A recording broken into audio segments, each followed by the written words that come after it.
Point number 22 is the second stage of a marketing campaign, to craft an offer. What is the offer? So target is first, offer is second. Now the offer comes with two questions. First question, what do they really want to buy? What do they really want to buy? You don't buy a drill, you really want to buy what?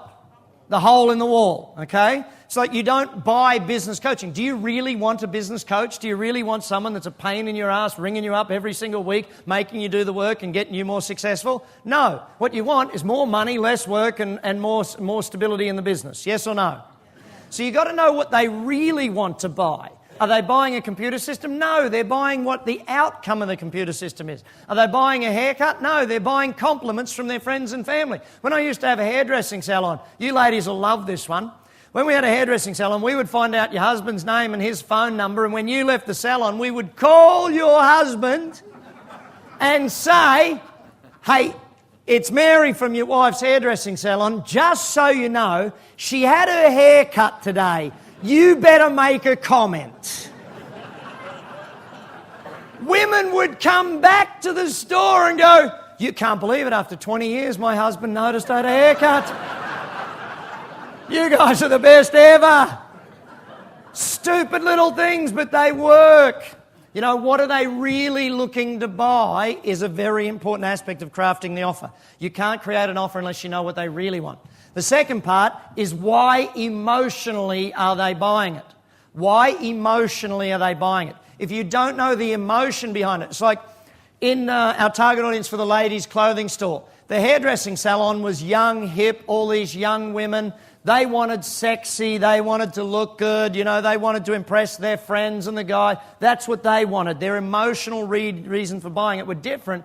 We had another group that were women that played bridge. They bought a whole different set of brands in our store, but all that high-end brands that they bought. Did they have a different emotional need with their clothing than the young, sexy, hip ones to the women that were in their mid-50s and 60s? Yes or no?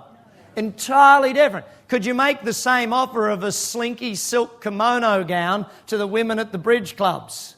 No. Well, you could. It wouldn't work. You know, and this is the thing. So our offer to the bridge clubs is we would come and run a fashion parade at their bridge club for them. How much do they love having a fashion parade? Ecstatic. Best time. We'd bring the clothes, the champagne. First one, we made a mistake though. We bought the models. Don't bring skinny little models to that. Second one, we got it right. We actually got all of the committee members to be our models. They modelled 5 or 6 outfits each. How many outfits did they buy?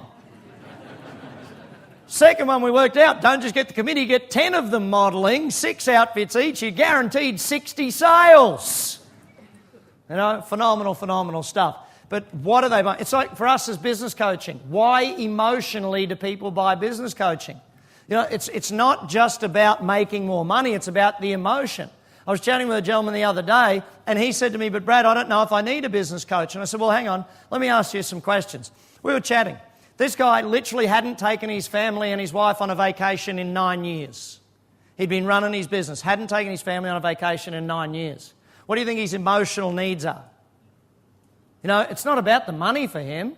He hasn't seen his kids play soccer in 3 years. Hasn't been to a kid's soccer game in 3 years because he's been working. I just turned to him and I said, listen, how much of a schmuck of a husband are you haven't taken your wife on a vacation in 9 years? You can't call yourself a father if you're not at your kids' soccer games. Let's get some realistic things. You're not buying business coaching, you're buying soccer and vacations. Understand what it is they're buying and you can understand how to craft an offer. Does that make sense? You know, too many people, when they're trying to sell something, think about the thing or the service. It's the outcome of it and the emotions behind the outcome that people have to understand.